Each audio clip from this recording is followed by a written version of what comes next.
જય હિન્દ મિત્રો, હું છું બીજલભાઈ. મારી યુટ્યુબ ચેનલ બીજલભાઈ ગુજરાતી બ્લોગમાં તમારું સ્વાગત છે. આપણે ખડીરની અંદર ધોળાવીરામાં જે હડપ્પન સંસ્કૃતિનું જે મહાનગર છે એ જોયું, પણ તમને ખબર નહીં હોય કે એની ખાણ ક્યાં કને આવેલી છે. તો કમલેશભાઈને છેક મને એમને બતાવ્યું કે અહીંયા જે તે ટાઈમની જે 5000 વર્ષ પૂર્વેની અહીંયા ખાણ છે એમને બતાવી.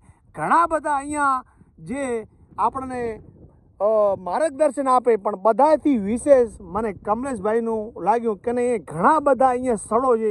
એમણે કીધું બીજા જે ગાઈડ હોય એટલું એમને ડિક્લેર નથી કર્યું, તો એ વાતમાં હું સહમત છું અને સંતુષ્ટ છું. તો એ અહીંયા મને લઈ આવ્યા છે. આ બધી એ ટાઈમની 5000 વર્ષ પૂર્વેની જે ખાણ છે, આખું જે મહાનગર છે અહીંયાથી 2 કે 3 કિલોમીટર જઈએ એટલે એ હડપ્પા સંસ્કૃતિનું મહાનગર જે આપણે લગભગ 200-250 એકડમાં ફેલાયેલું છે અને લગભગ પથ્થર બધા અહીંયાથી જ ગયેલા છે. એના પ્રમાણ અહીંયા પડ્યા છે કે એના આકાર જે અધૂરા રહી ગયા હોય, કોઈ પથ્થર તૂટી ગયા હોય, એ અમુક અવશેષો તમને બતાવીશ અને સાબિત થાય છે. એટલે હવે કમલેશભાઈ અહીંયા લઈ આવ્યા છે, તો કમલેશભાઈને જ પૂછીએ.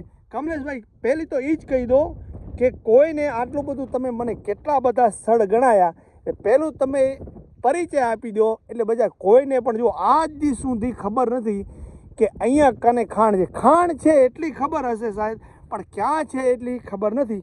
તો તમારું નામ ઠામ ગામ કહી દો અને પછી આપણે આખી સાઈડ જોઈ લઈએ અને પછી અહીંયા હારણ જાશું, જે આ પાણી ટપકી રહ્યું છે એ પણ બહુ સ્થળ જોયા જેવું છે. મેં વિડીયો ઉતાર્યો પણ એટલો રસપ્રદ મને માહિતી નથી, ત્યાં જઈશું. તો હવે અહીંયા તમને પહેલી અહીંયા આવવું હોય તો નામ ઠામ ગામ તમારું ને પછી આપણે વિડીયોને ચાલુ કરીશું. ધોળાવીરા જે હડપ્પન નગર જે છે આપણે સાઈડ એનાથી અંદાજે 3 થી આપણે 5 કિલોમીટર થાય. અચ્છા, અહીંયાથી આપણે આપણાથી ઈ દક્ષિણ દિશામાં છે. દક્ષિણ દિશામાં અને જ્યાં ધોળાવીરા થી પાછું ઉત્તર દિશામાં છે. ઉત્તર દિશામાં, હા રાઈટ. ઉત્તર દિશામાં આપણે આવી એટલે આપણે જે વુડ ફોસિલ પાર્ક ને જે સનસેટ સાઈડ જે રસ્તો જાય છે એનાથી જમણી બાજુ રાઈટ સાઈડ રસ્તો વળે છે. એ રસ્તાની બાજુમાં આપણે થોડો કાચો રસ્તો આવે, એની બાજુમાં જ આપણે ડુંગર વિસ્તારમાં છે. તો એ આને જે આપણે જે અત્યારે જે ઊભા છે એ જગ્યા એ હડપ્પન માણસો 5000 વર્ષ પહેલા જે આખા નગરની જે રચના કરી છે, આખું નગર જે વસાવ્યું, એ પથ્થર લઈ આવ્યા. એની આપણે જે ફેક્ટરી કહીએ, ખાણ કહીએ, એ એની ફેક્ટરી આખી ખાણ છે. જ્યાંથી આ માણસો બધા પથ્થર એમને જે કટિંગ કરી એને પથ્થર ત્યાં લઈ ગયા છે. એ આપણે પથ્થર આપણી નજરની સામે છે. જો કે આ જે પથ્થર છે, શિલા છે, ક્યાં ને ક્યાંય આ જે લાંબી ટૂંકી થઈ ગઈ હોય કે અહીંયા પછી એ અવશેષ પડ્યા રહ્યા હોય. જો આ બધા જે એના અવશેષ છે છીણીથી કાપી અને આમાં ગમે તે મિસ્ટેક થઈ ગઈ હોય, જેમ કે આ કાચો પથ્થર નીકળ્યો છે, લાંબો ટૂંકો કપાઈ ગયો છે, એટલે એવી રીતે ત્યાં પણ ગોળ બધા પથ્થર પડેલા છે અને કેમ મૂકી દીધા એ પણ આપણને ત્યાં બતાવીએ. કમલેશભાઈ, હાલો તો ઓલો જે ચીરાયેલો પથ્થર પડ્યો છે ને, ભાઈએ કીધું ને કે ભાઈ આ ક્યાં ને ક્યાંય પથ્થરનું ઘડતર જે આપતે ક્યાં ને ક્યાંય પથ્થર જે આડાવડા ક્રેક થઈ જાય એટલે પડ્યા રહે છે. એ આધારે જ આપણે કમલેશભાઈ કહી શકીએ છીએ ને. હા, તો આવી રીતે લગભગ 4-5 એકડમાં આ બધી આખી ખાણ છે. 5000 વર્ષ પૂર્વેની જે આખું મહાનગરનું નિર્માણ કર્યું હશે. અહીંયાથી 4-5 કિલોમીટર માણસો લઈ ગયા છે અને કેટલી એ માણસો પાછે પરખ હશે કે આ કિલ્લાને સક્ષમ બરાબર બહાર ઝીલી શકે તેવી શિલાઓ અહીંયાથી એમને શોધ કરી છે, પછી જ લઈ ગયા છે. કમલેશભાઈ, હા જો બીજલભાઈ, આ જે પથ્થર જે છે એ આપણે લાઇમસ્ટોન પાકો પથ્થર. અચ્છા 5000 વર્ષ પહેલા આ લોકોએ રાઉન્ડ કટિંગ કર્યું હતું. બરાબર, આવા ઘણા બધા પથ્થર આપણને ત્યાં સેમ્પલ જોવા મળે છે. બરાબર, આ તમે પથ્થર જુઓ, બીજા નંબરનો આપો. રાઈટ. આ પણ પથ્થર તમે જુઓ. ઘડેલો પથ્થર. આવા પણ બહુ બધા પથ્થર મળ્યા છે, ચારે બાજુ રાઉન્ડ છે. આવા આપણે જોવા જઈએ તો આવા અનેક પથ્થર આમાં આપણે જોઈ શકીએ, ઘણી જગ્યાએ છે. જો કમલેશભાઈ, અહીંયા આવો, જો આ જોયું, આ પણ રાઉન્ડ આપ્યો છે. પણ કમલેશભાઈ, તમને નથી લાગતું કે ક્યાં ને ક્યાં જે ઘડતર આપવું જોઈએ એમાં 19-20 થઈ ગયું હોય, જેવી રીતે આ આ પથ્થર છે ને કમલેશભાઈ આ ક્રેક મારી ગયો છે એટલે એને મૂકી દીધો છે જોયું જે જુઓ છો કે અમુક શિલાઓ આ બધે જે ખોદેલા છે બરાબર ભાઈએ કીધું અહીંયા મોટો બીજો પણ એક ઘડતર પથ્થર પડ્યો છે એટલે આવા અસંખ્ય અહીંયા પથ્થર પડ્યા છે કોઈ લાંબી શિલાઓ અને જે મતલબ 100% જે હું પથ્થર બરાબર જે નીકળ્યા નકશી આપી અને જે કંઈ ક્રેક થઈ ગયા કે એનું નુકસાન થયું જે ઓના લાયક ન રહ્યા જેમ કોઈ પથ્થરમાં જેવી રીતે કોઈ કાચો પથ્થર આવી જાય કે કોઈ એની અંદર ખોટ ખાપણ હોય તો એ પથ્થર અહીંયા હા તો લગભગ કમલેશભાઈ આ 5-6 એકડમાં નહીં ફેલાયેલું આ 5-6 એકડમાં છે હા મેન જગ્યાએ આપણે જોઈ છે હા. વધારે જવાબ નથી મળતા હા. આ એરિયામાં આપણે એ જગ્યાએ આપણે આમ પણ આ ડુંગર વિસ્તારમાં આપણે અચ્છા ખબર કેમ પડી કે આ અહીંયા જ છે જો આ જે ખબર જે છે એ અહીંયા આજુબાજુના જે માલધારી હોય હા. જે માણસો અહીંયા ગાય ભેંસ ચરાવવા માટે આવતા હા. હોય એમણે આ માહિતી આ જે ડોક્ટર RS બીજ સાહેબ છે હા. એને આપી અને એ અહીંયા આવ્યા અને અહીંયા બધું નિરીક્ષણ કર્યું.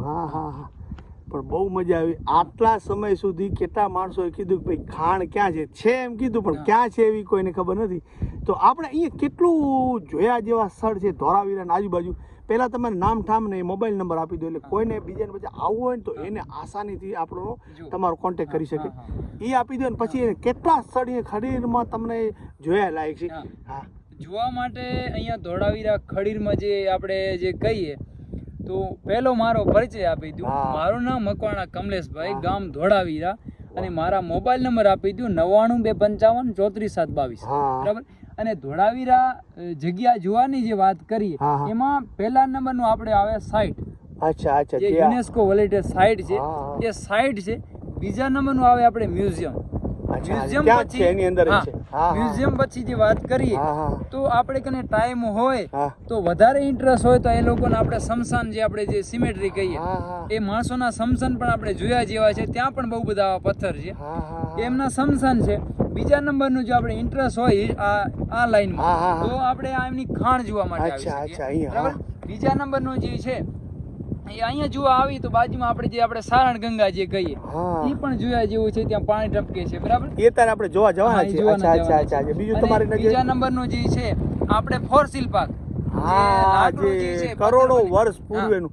કમલેશભાઈ શાયદ આટલું વિશ્વમાં આટલું પાર્ક જો જૂનું હોય તો કેમ કે નથી લાગતું કે બધાથી વિશ્વમાં જૂનું પાર્ક આ હોય કે જો 15-17 કે 19 કરોડ વર્ષ પૂર્વેનું જણાવતા હોય જ્યાં આખું જે લાકડું છે પથ્થરનો રૂપ લઈ લીધો હોય તો એના ઉપરથી સાબિત થાય છે કે લાગે છે કે ક્યાંય વિશ્વમાં જો આખું જૂનામાં જૂનું હોય તો કદાચ આપણી નજરે એ હોઈ શકે. પછી તો જે એને જાણતા હોય એ ભલે એને ઇન્જામ આપી શકે.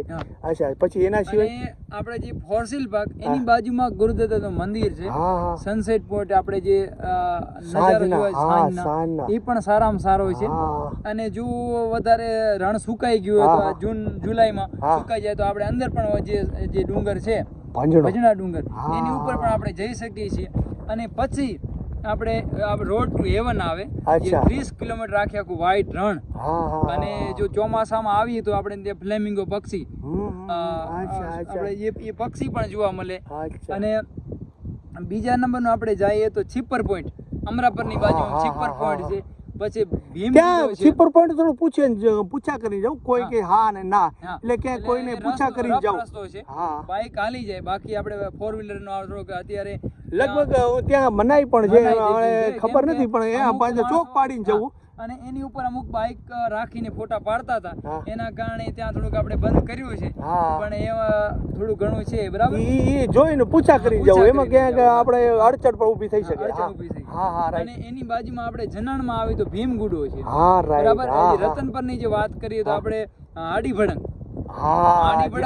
ચોમાસામાં આપણે જોયા જેવું છે. બહુ સારું આપણે ત્યાં વ્યૂ છે બરાબર. છીપર પોઈન્ટ ના જઈ શકીએ તો એના કરતા પણ બેસ્ટ લોકેશન હોય તો આડીભડંગ છે. ઈ પણ જોયા જેવું છે. જે આખા ડુંગરની પહાડની ટોચ ત્યાં લગભગ 1200 ફૂટની ખીણ અને લીલીછમ ચાદર ઓઢીને ચોમાસામાં જે વનરાઈ ઊભી હોય એનો નજારો શાયદ અલગ જ છે. તો આવા નાના મોટા તો ઘણા બધા છે પણ રસ્તા ના હોય કઈ વ્યવસ્થા ના હોય તો આપણે જઈ નથી શકતા. અને કોઈ પરિચય દીધા વાળું ન હોય તો વસ્તુ ત્યાં ઇતિહાસ તો રસપ્રદ હોય પણ આપણને જણાવે નહીં હા. તો આપણે ક્યાંય ને ક્યાંય ઈ એટલું જેટલું એને આપણે મહત્વ આપીએ એટલું નથી આપતા. કેમ કે આપણને જાણકારીના અભાવના કારણે હા. ઇતિહાસ કે રસપ્રદ હોય હા. પણ આપણને જાણકારી નથી હોતી એટલે કદાચ ક્યાંક ને ક્યાંક કોકને થોડુંક સામાન્ય હા. લાગતું હોય. હા. તો આવી રીતે હમ. આપણે આ 5000 વર્ષ પૂર્વની આ ખાણ હા. અહીંયાથી મહા મહેનત કરીને હમ. જે તે માણસો અહીંયા રસ્તો હશે એ ટાઈમનો. હા. કેમ કે અહીંયાથી સીધો અહીંયાથી લઈ ગયા છે, હા. કેવી રીતે લઈ ગયા છે, રસ્તો- કયા એના ઓજાર હશે, કેવા ટાઈમે એ કોઈ ગબડાવી લઈ ગયા છે કે ગાડા હોય. હા. પણ આટલું બધું જે પહાડ જેવડો કિલ્લાનું નિર્માણ અહીંયા પથ્થર લઈ ગયા છે તો કેટલો સમય એને લાગી ગયો છે, કેટલી મહા મહેનત લાગી ગઈ છે. તો ખરેખર જે આપણા પૂર્વજો હતા ક્યાં ને ક્યાં આમની એંધાણી છે. તો આવી રીતે ખડીની અંદર અનેક ઇતિહાસો ધરબાયેલા પડ્યા છે. એમાંનું આપણે આ એમની ખાણ જોઈ અને હજી આપણે 2-4 સ્થળો લઈ અને પછી આપણે ખડીની ધરતી ઉપરથી લેશું વિદાય. અને આવીને આવી વાતો સાથે રોજ 6 વાગે મળીએ એવી રીતે મળતા રહેશું. તો જય હિન્દ.